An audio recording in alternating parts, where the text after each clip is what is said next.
நண்பர்களுக்கு வணக்கம். இந்த வீடியோ என்ன பார்க்க போறோம் அப்படின்னா, ரொம்ப நாளா நம்ம இந்த உக்ரைன் ரஷ்யா வார பத்தின ஒரு விஷயத்துக்கு நம்ம போகாம இருக்கோம். ஸோ இன்னைக்கு ஒரு நியூஸ் வந்திருக்கு. என்ன அப்படின்னு பார்க்கும்போது, ரஷ்யா ஒரு புது போர் ஐடியாவை ஆரம்பிச்சிருக்காங்க அப்படின்னு நம்ம பார்க்கணும். ஏன்னா குளிர்காலம் வர்றதுனால அது சார்ந்த மாதிரி ஒரு போரை அவங்க நடத்த போறாங்க அப்படின்னு பார்க்குறாங்க. எப்பவுமே ரஷ்யாவோட மிகப்பெரிய ஒரு சக்தி அவங்க நாட்டுக்கு கூட அந்த காலநிலை தான். ஹிட்லர் வார் அப்பயுமே பார்த்தீங்கன்னா ஏகப்பட்ட ஜெர்மன் சோல்ஜர்ஸ் ரஷ்யாவை பிடிக்க போகும்போது இந்த பனியில உறைஞ்சு தான் செத்து போனாங்க. அதுதான் மிகப்பெரிய தோல்வியாகவே பார்க்கப்பட்டது ஹிட்லருக்கு. அதுதான் போரோடைய திசையை மாற்றியும் அமைச்சது அப்படின்னு சொல்லப்படுது. அதே ஸ்ட்ராட்டஜி தான் ரஷ்யா உக்ரைன்ட்டும் பயன்படுத்த போகுது அப்படின்னு பார்க்கப்படுது. மேலும் நேட்டோவுடைய ட்ரோன் தடுப்பு கதை அப்படின்னு சொல்லிட்டு ஒன்று புதுசாக வந்திருக்கு. அவங்க ட்ரோனை தடுக்கிறதுக்காக புது புது விஷயங்களை செய்கிறாங்க அப்படின்னு வந்திருக்கு. அதை பற்றின ஃபுல் வீடியோ பார்க்கலாம். வாங்க வீடியோக்குள்ள போவோம்.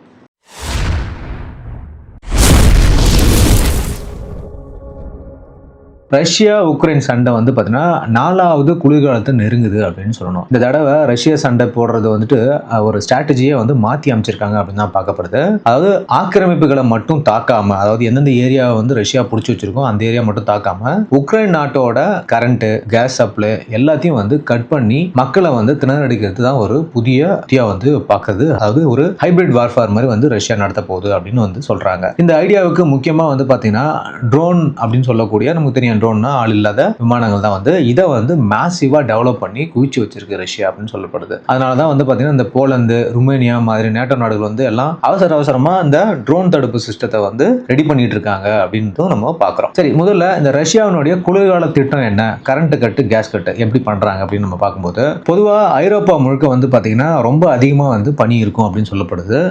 மாசங்கள் என்னென்ன அப்படின்னு பார்க்கும்போது ஜனவரி மாசமும் பிப்ரவரி மாசமும் தான் இங்க ரொம்ப பனி இருக்கும். டிசம்பரை பொறுத்த வரைக்கும் இதுதான் குளிர்காலத்தோட ஆரம்பம் அப்படின்னு சொல்றாங்க. டெம்பரேச்சர் பாத்தீங்கன்னா கண்ணாப்பண்ணான்னு குறைய ஆரம்பிச்சிடும் டிசம்பர் மாசத்துல அப்படின்னு சொல்லப்படுது. அதாவது வடகிழக்கு ஐரோப்பா முதல் எல்லா இடத்துலயும் பாத்தீங்கன்னா பனிக்கட்டி விழ ஆரம்பிச்சிடும் அப்படின்னு சொல்றாங்க. ஜனவரி பொறுத்த வரைக்கும் ஐரோப்பாவில் பெரும்பாலான இடங்கள்ல பாத்தீங்கன்னா வருஷத்திலேயே ரொம்ப குளிரான மாசம் அப்படின்னு இதை பாக்குறாங்க. வெஸ்டர்ன், அப்புறம் சென்ட்ரல், ஈஸ்டர்ன் ஐரோப்பா எல்லா இடங்கள்லயும் பனி நிறைய இருக்கும் அப்படின்னு சொல்லப்படுது. பிப்ரவரி மாசம் பொறுத்த வரைக்கும் ரொம்ப ரொம்ப சில்லுன்னு இருக்கும் அப்படின்னு சொல்லப்படுது. குளிர்காலத்தோட கடைசி மாசம்னு சொல்லலாம். பகல் நேரம் கொஞ்சம் கூடுனாலும் குறிப்பா கிழக்கு வடக்கு ஐரோப்பால பாத்தீங்கன்னா குளிர் தாறுமாறா இருக்கும் அப்படின்னு சொல்றாங்க. அதாவது டிசம்பர்ல பார்க்கும்போது -8 டிகிரில இருந்து 0 வரைக்கும் அது இருக்கக்கூடும். ஜனவரில பாத்தீங்கன்னா -15ல இருந்து -5 வரைக்கும் இருக்குமாமா. எல்லாமே மைனஸ்ல தான் இருக்குது ஜனவரில. பிப்ரவரில -12ல இருந்து -3 வரைக்கும் இருக்கும் அப்படின்னு சொல்றாங்க. இதுதான் யூரோப்ல நிலவக்கூடிய மிகப்பெரிய குளிருக்கான பிரச்சனை அப்படின்னு நம்ம பார்க்கிறோம். உக்ரைனை பொறுத்த வரைக்கும் பாதி யூரோப்லயும் பாதி ரஷ்யா பார்டர்லயும் இருக்கு. இது ஓரளவுக்கு அந்த யூரோப்போட காலநிலையை இது மேட்ச் பண்ணும் அப்படின்னு சொல்லப்படுது. ரஷ்யாவோட திட்டம் என்ன அப்படின்னு நம்ம பார்க்கும்போது, போன வருஷ தாக்குதலை விட ரொம்ப மோசமானதா இந்த வருஷம் ரஷ்யா பிளான் பண்ணிருக்கு அப்படின்னு சொல்றாங்க. சும்மா உக்ரைன் மக்களை மட்டும் குறி வைக்கிறது மட்டும் இல்லாம அந்த நாட்டோட எரிசக்தி சிஸ்டத்தை குறிவைக்குது. மொத்தமா அந்த சிஸ்டம், அதாவது ஸ்ட்ராட்டஜிக் எனர்ஜியை கொலாப்ஸ் பண்றதுக்கு ரஷ்யா பிளான் பண்ணிருக்காங்க அப்படின்னு சொல்லப்படுது. ஐரோப்பால இது ஒரு கலவரத்தையே உண்டாக்கும் மாதிரி பார்க்கப்படுது அப்படின்னு சொல்லப்படுது. எரிசக்தியை ஆயுதமாக்குறது எப்படி அப்படின்னு பார்க்கும்போது, இப்போ அவங்க டார்கெட் பண்றது வெறும் எலக்ட்ரிக்கல் கிரிட் மட்டும் இல்லாம வீடுகளோட வெப்பம் ஊற்ற, அதாவது நேச்சுரல் கேஸை யூஸ் பண்ணி அவங்க என்ன பண்ணுவாங்கன்னா ஹீட்டர் யூஸ் பண்ணுவாங்க. எல்லா வீடுகள்லயும் அங்க ஹீட்டர் இருக்கும். இதுக்கான அந்த நேச்சுரல் கேஸ்க்கான ஸ்டோரேஜ், சப்ளை லைன்ல எல்லாத்தையும் குறி வைக்கிறது தான் ரஷ்யாவோட பிளான் அப்படின்னு பாக்குறாங்க. பெரிய டவுன்ல இருக்கக்கூடிய ஹீட்டிங் சிஸ்டத்துக்கு கேஸ் தான் ரொம்ப முக்கியமான விஷயம். ஏற்கனவே கேஸும் கட் ஆயிருக்கு. இதை அடிச்சு நொறுக்கிறது மூலமா போன வருஷத்தை விட பெரிய ஒரு ஷார்டேஜ் இங்க ஏற்படுத்த முடியும். அதனால மிகப்பெரிய தாக்கம் வரும் அப்படின்னு சொல்லப்படுது. இப்போ முக்கியமா பாத்தீங்கன்னா கீ பவர் டிரான்ஸ்மிட்டர்ஸ் இதெல்லாம் கட் பண்றதுக்கு பிளான் பண்ணிருக்காங்க அப்படின்னு சொல்லப்படுது. கேஸ் சப்ளை ஸ்டேஷன் இதை குறி வச்சிருக்காங்க அப்படின்னு சொல்றாங்க. இது மாதிரி ஒரு முக்கியமான மக்களுக்கு தேவைப்படக்கூடிய இந்த ஹீட்டிங் ப்ராசஸ்லாம் இதெல்லாம் தேவைப்படுதோ அந்த பிளேசஸ்லாம் சர்ஜிக்கல் ஸ்ட்ரைக் மாதிரி பிளான் பண்ணி ரஷ்யா தாக்குது அப்படின்னு சொல்லப்படுது. ரெண்டு குறிக்கோள் தான். ஒன்னு பாத்தீங்கன்னா அகதிகளோட படையெடுப்பு. அதாவது ஹீட்டிங் சிஸ்டம் மொத்தமா உடைஞ்சா லட்சக்கணக்கான உக்ரைனியர்கள் வேற வழி இல்லாம போலந்து, ருமேனியா, நேட்டோ நாடுகளுக்கு ஓடுவாங்க அப்படின்னு சொல்லிட்டு சொல்லப்படுது. இது ஐரோப்பாவோட சிஸ்டத்தை குழப்பி டீஸ்டபிளைஸ் பண்றதுக்கு ரஷ்யா போடுற முக்கியமான திட்டமா அப்படின்னு பாக்குறாங்க. அடுத்து பாத்தீங்கன்னா மக்கள் மனதுல ஒரு பயத்தை உண்டு பண்ணுது. அதாவது 0 டிகிரிக்கும் குறைவான குளிர்ல மக்களால பாத்தீங்கன்னா கரண்ட், ஹீட்டர் இல்லாம தவிக்க விட்டா அவங்களோட சண்டை போடும் தைரியம் உடைஞ்சு போயிடும் அப்படின்னு சொல்லிட்டு ரஷ்யா ஃபீல் பண்ணுது அப்படின்னு சொல்றாங்க. அடுத்து பாத்தீங்கன்னா கும்பலா ட்ரோன்ஸ், அதாவது நம்ம ஸ்வாம் ட்ரோன் அப்படின்னு சொல்லுவாங்களே அது, இது ரஷ்யாவோட ட்ரோன் தாக்குகளோட அளவையும் டெக்னாலஜியும் பாத்தீங்கன்னா பல மடங்கு அதிகரிச்சிருக்கு அப்படின்னு சொல்றாங்க.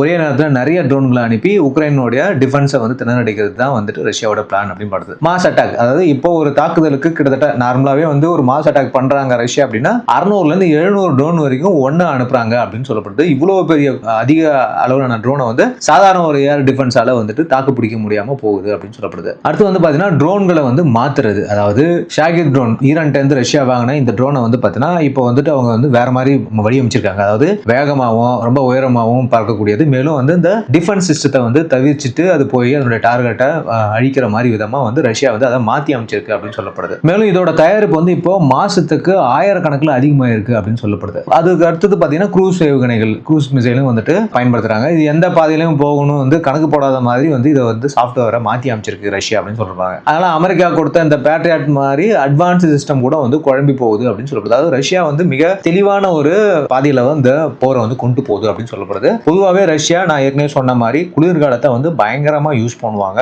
பக்காவா அவங்க பிளான் பண்ணுவாங்க. அப்படிதான் இந்த பிளான் பண்ணியிருக்காங்க. இந்த முறை குளிர்காலத்தை வந்து எப்படி வந்து உக்ரைன் படைகளும் உக்ரைனும் தாங்க போறாங்க அப்படின்னு தெரியல. நேட்டோவுடைய பதில் சரி இதெல்லாமே ரஷ்யா பிளான் பண்ணிருக்கு, நேட்டோ எப்படி என்ன பண்ண போறாங்க அப்படின்னு பார்க்கும்போது அவங்களுக்கு ஒரு பயம் வந்து போச்சு. அதனால எல்லையில வந்து அவங்களுடைய ட்ரோன் தடுப்பை வந்து பலப்படுத்துறாங்க அப்படின்னு சொல்றாங்க. ரஷ்யாவோட புது ஐடியா வந்து உக்ரைனுக்கு மட்டும் இல்ல, நேட்டோவோட கிழக்கு எல்லையில இருக்கிற ரஷ்யா ட்ரோன்கள் வந்து நுழைவதை வந்து அதிகமாக்கி இருக்கு அப்படின்னு சொல்றது. அதாவது ரஷ்யா என்ன பண்ணுது அப்படின்னா ட்ரோனை வந்து அப்பப்பாங்க அனுப்புறாங்க. எதனால அப்படின்னா நேட்டோவுடைய டிஃபென்ஸ்ல இருக்கக்கூடிய பலவீனத்தை வந்துட்டு வெளிப்படையா வந்து டெஸ்ட் பண்றாங்க அப்படின்னு சொல்லப்படுது. அடுத்து வந்து பாத்தீங்கன்னா இந்த ஏர் வந்து வயலேட் பண்றது அண்ட் ஹைபிரிட் பிரஷர் கொடுக்குறது அப்படின்னு பார்க்கப்படுது. ரஷ்யா என்ன பண்றாங்க அப்படின்னா நேட்டோ நாடுகளுக்கு எதிரான நடக்க இந்த தொடர் அத்துமீறல் அப்படின்னு அவங்க நேட்டோ சொல்றாங்க. பட் சண்டை போடாம பயமுறுத்துறது அப்படின்றது வந்து ரொம்ப கஷ்டமான விஷயம் தான். இருந்தாலும் வந்து அப்பப்போ ஒரு ட்ரோனை வந்து டெஸ்ட் பண்றதுக்காக உள்ள அனுப்புறாங்க. எப்படிலாம் வந்து டிஃபென்ஸ் சிஸ்டம் வந்து இதை தாக்கு பிடிக்குதா அப்படின்ற மாதிரி என்ன மாதிரி அது ஒர்க் பண்ணுறத டெஸ்ட் பண்றதுக்காக ரஷ்யா இந்த ட்ரோனை வந்து அனுப்புறாங்க உள்ள அப்படின்னு சொல்லப்படுது. எக்ஸாம்பிள் பாத்தீங்கன்னா சில மாசத்துக்கு முன்னாடி 20 ரஷ்ய ட்ரோன்கள் வந்து போலந்தோட வான்வெளியில் வந்து நுழைஞ்சிருக்கு அப்படின்னு சொல்லப்படுது.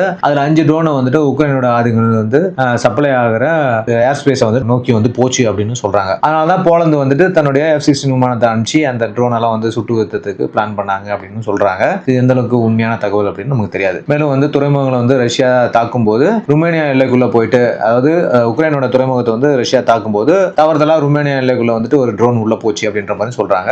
அவங்களுடைய டிஃபென்ஸ் வந்து பாத்தீங்கன்னா அடிக்கடி வந்துட்டு வேலை செய்ய வேண்டியதா ஒரு கட்டாயத்துக்கு போகுது அப்படின்னு சொல்லப்படுது. அதாவது உக்ரைன் ரஷ்யாவுக்கு வார் இருக்கும்போதும் ட்ரோன்ஸ் எல்லாம் வந்துட்டு நேட்டோவோட பார்டர்ல உள்ளெல்லாம் போய் வர்றதுக்கான வாய்ப்பு அடிக்கடி போகுது அப்படின்னு வந்துட்டு நேட்டோ கண்ட்ரிக்கெல்லாம் வந்துட்டு ஒரு புகாரை தெரிவிச்சிருக்காங்க. அதனால அவங்க என்ன பண்ணிருக்காங்கன்னா ஒரு புது ட்ரோன் தடுப்பு சிஸ்டம் வந்து உருவாக்கிட்டு இருக்காங்க அப்படின்னு சொல்றாங்க. இந்த மிரட்டலத்தை வந்து அதாவது ரஷ்யாவுடைய இந்த மிரட்டலை சமாளிக்கிறதுக்கு நேட்டோ நாடுகள் இப்போ வந்து ஒரு குறைஞ்ச காசுல ஆனா அதிக துல்லியமா வேலை செய்யற ஒரு புது ட்ரோன் தடுப்பு சிஸ்டத்தை வந்து அவசரமா பொருத்திருக்காங்க அப்படின்னு சொல்லப்படுது. இதுக்கு தான் என்ன பேர் வச்சிருக்காங்கன்னா ஒரு மோர்ஃபஸ் சிஸ்டம் அப்படின்னு வச்சிருக்காங்க. போலந்து, ருமேனியா மற்றும் டென்மார்க் வந்துட்டு இந்த மோர்ஃபஸ் ட்ரோன் தடுப்பு சிஸ்டத்தை வந்து யூஸ் பண்றாங்க அப்படின்னு சொல்லப்படுது. இதோட சிறப்பு என்ன அப்படின்னா இது ரொம்ப மெதுவான தாழ்வா பறக்கும் ட்ரோன்களை கூட துல்லியமா பிடிச்சு குறைந்த செலவுல அதை அழிக்கக்கூடியது அப்படின்னு சொல்ல போறாங்க. அதுக்கு அதிக செலவு இல்லாம கம்மி பட்ஜெட்ல இந்த ட்ரோன் வந்துட்டு டிசபிள் பண்ற ஒரு சிஸ்டத்தை அவங்க யூஸ் பண்றாங்கன்னு சொல்லப்படுது. பெரிய டிஃபென்ஸ் எல்லாம் வந்து பாத்தீங்கன்னா இந்த சின்ன ட்ரோன்களை வந்து பறவை நினைச்சு விட்டுடும் அப்படின்னு சொல்லப்படுது. பட் இந்த டிஃபென்ஸ் சிஸ்டம் வந்து அந்த ட்ரோனையுமே அழிச்சிடும் அப்படின்னு பாக்குறாங்க. பெரிய இது என்ன அப்படின்னு பார்க்கும்போது நார்வேல இருந்து துருக்கி வரைக்கும் இருக்கிற ரஷ்ய எல்லையை வந்து பாத்தீங்கன்னா ரஷ்ய படைகள் ஒரு நாளும் தாண்ட நினைக்காத அளவுக்கு பலமாக்குறது தான் இதோட திட்டம் அப்படின்னு சொல்லிட்டு நேட்டோ சொல்றாங்க. இப்போ ரஷ்யாவுடைய ட்ரோன் தயாரிக்கக்கூடிய கெப்பாசிட்டி என்ன அப்படின்னு நம்ம பார்க்கும்போது, ஏன்னா சும்மா ட்ரோன் தயாரிக்கிறாங்க அப்படின்னு சொல்ல முடியாது. எப்படி தயாரிக்கிறாங்க அப்படின்னு பார்க்கும்போது இந்த ஷாகிர் ட்ரோன் இருக்கு, அதாவது ஈரான்ட்ட இருந்து வாங்கி இவங்க வடிவமை வச்ச அந்த ட்ரோன் பார்த்தீங்கன்னா ஒரு நாளைக்கு சுமார் 170 ட்ரோனை வந்துட்டு தயாரிக்கிறாங்க. மாசத்துக்கு 5500 மேல வந்து தயாரிக்கப்படுதுன்னு சொல்லப்படுது. மிகப்பெரிய ஒரு ப்ரொடக்ஷன் இது. ட்ரோனோட தாக்கும் அளவு என்ன அப்படின்னா ஒரு நாளைக்கு எவ்வளவு ட்ரோன்கள் அனுப்புறாங்க அப்படின்னு பார்க்கும்போது 2023ல இருந்து வந்து பாத்தீங்கன்னா சராசரியா ஒரு நாளைக்கு 125 ட்ரோன்கள் டெய்லி 125 ட்ரோன்ஸ் மேல வந்துட்டு உக்ரைனை நோக்கி போயிட்டே இருக்குது அப்படின்னு சொல்லப்படுது. யோசிச்சு பாருங்க, 2022ல இருந்து அமுச்சிட்டே இருக்கு ரஷ்யா. தாக்குதலோட வெற்றி விகிதம் அப்படின்னு நம்ம பார்க்கும்போது டார்கெட்டை அடிச்சு நொறுக்கிறது வந்து பாத்தீங்கன்னா ட்ரோன்ஸோட சதவீதம் என்னவா இருக்குன்னா சராசரியா வந்து 12% முதல் 18% தான் வந்து வெற்றி அப்படின்னு சொல்றாங்க. ஆனா சில முக்கியமான டார்கெட்டுகளுக்கு 40ல இருந்து 50% வரைக்கும் வெற்றி கிடைச்சிருக்கு அப்படின்னு சொல்லப்படுது. அடுத்தது வந்து எரிவாயு சிஸ்டத்தை எப்படி டேமேஜ் பண்றாங்க இந்த மாதிரி வச்சு பார்க்கும்போது உக்ரைன் எரிவாயு தயாரிப்புல வந்துட்டு எவ்வளவு டேமேஜ் ஆயிருக்கு அப்படின்னு பார்க்கும்போது 3ல 1 பங்கு, அதாவது 1/3 ஆஃப் கேஸ் தயாரிப்பு திறனை வந்துட்டு அழிஞ்சு போயிருக்கு உக்ரைன்ல அப்படின்னு சொல்றாங்க. அடுத்து வந்து பாத்தீங்கன்னா எல்லை மீறல்னா நம்ம ஏற்கனவே சொன்ன மாதிரி நேட்டோவோட எல்லைக்குள்ள ட்ரோனை வந்துட்டு ரஷ்யா வந்து அனுப்பி அவங்களோட ஏர் டிஃபென்ஸ் எல்லாம் வந்து டெஸ்ட் பண்ணுது அப்பப்போ அப்படின்னு சொல்றாங்க. கண்டிப்பா தேவைப்படும், ஏன்னா ஃபியூச்சர்ல யூரோப்புக்கும் ரஷ்யாவுக்கும் சண்டை வரும்போது எப்படி வந்து கவுண்டர் பண்றது டிஃபென்ஸ் சிஸ்டம் அப்படின்னு சொல்லி ரஷ்யா டெஸ்ட் பண்றதுக்கான வாய்ப்புகள் நிறையாவும் இருக்கு அப்படின்னு நம்ம பார்க்கணும். ஸோ இதுதான் வந்து ரஷ்யா உக்ரைன் வார்ல லேட்டஸ்டா வந்த ஒரு இன்ஃபர்மேஷன். இதுல வந்து பாத்தீங்கன்னா ரஷ்யா இப்போ இந்த விண்டருக்காக வெயிட்டிங் அப்படின்ற மாதிரி மாதிரி தான் இருக்கு. கண்டிப்பா இந்த வின்டர்ல மிகப்பெரிய வந்துட்டு ஒரு பிளானை வந்து ரஷ்யா போட்டிருக்கு. ஏன்னா எவ்ரி வின்டர் வந்து ரஷ்யாவுக்கு சாதகமாக தான் நடந்திருக்கு. வேர்ல்டு வார் 1லும் சரி 2லும் சரி அண்ட் இப்போ உக்ரைன் வார்லையும் சரி. ரஷ்யா வந்து ஆயிலுக்கு அங்க அவங்களுக்கு பஞ்சம் இல்லை, கேஸுக்கு அவங்களுக்கு பஞ்சம் இல்லை, அதனால அவங்க ஹீட்டர் போட்டு யூஸ் பண்ணுவாங்க. உக்ரைனுக்கு வரக்கூடிய ஆயில் சப்ளை வந்து கண்டிப்பா உக்ரைனுக்கும் சரி யூரோப்புக்கும் வரதும் சரி பயங்கர டிஸ்டர்ப் பண்ணியிருக்கு ரஷ்யா. ஸோ அதனால இந்த குளிரை வந்து உக்ரைன் வந்து தாண்டணும். அதே மாதிரி பொக்கோவிஷ் அந்த லொகேஷன்ல வந்து பார்த்தீங்கன்னா அந்த நகரத்தை வந்து முற்றிலும் சுற்றி வளைச்சிருக்காங்க. ஆல்மோஸ்ட் அது முடிஞ்சு போன கதை தான். நிறைய உக்ரைன் படை வீரர்கள் வந்து உள்ள சிக்கியிருக்காங்க. அவங்கள வந்துட்டு கொன்னு குவிச்சிட்டு இருக்காங்க. குருவியை சொல்ற மாதிரி சுட்டுட்டு இருக்கு ரஷ்யா அப்படின்ற மாதிரி தான் சொல்றாங்க. கண்டிப்பா அந்த நகரமும் வந்துட்டு ரஷ்யன் பிடியில் விழுந்துரும் அப்படின்னு சொல்லப்படுது. ஓகே நண்பர்களே, நான் உக்ரைன் ரஷ்யா வாரினுடைய லேட்டஸ்ட் அப்டேட் இந்த வீடியோவில் சொல்லியிருக்கேன். கண்டிப்பா வீடியோ இன்ஃபர்மேட்டிவா இருந்திருக்கும் நம்புறேன். சேனல் சப்ஸ்கிரைப் பண்ணுங்க, உங்க ஃப்ரெண்ட்ஸ்க்கெல்லாம் ஷேர் பண்ணுங்க, உங்க கருத்துக்களை கமெண்ட் பண்ணுங்க. மீண்டும் அடுத்த ஒரு வீடியோவில் உங்களை சந்திக்கிறேன். அது வரைக்கும் தேங்க்யூ, பாய், ஜெய் ஹிந்த்.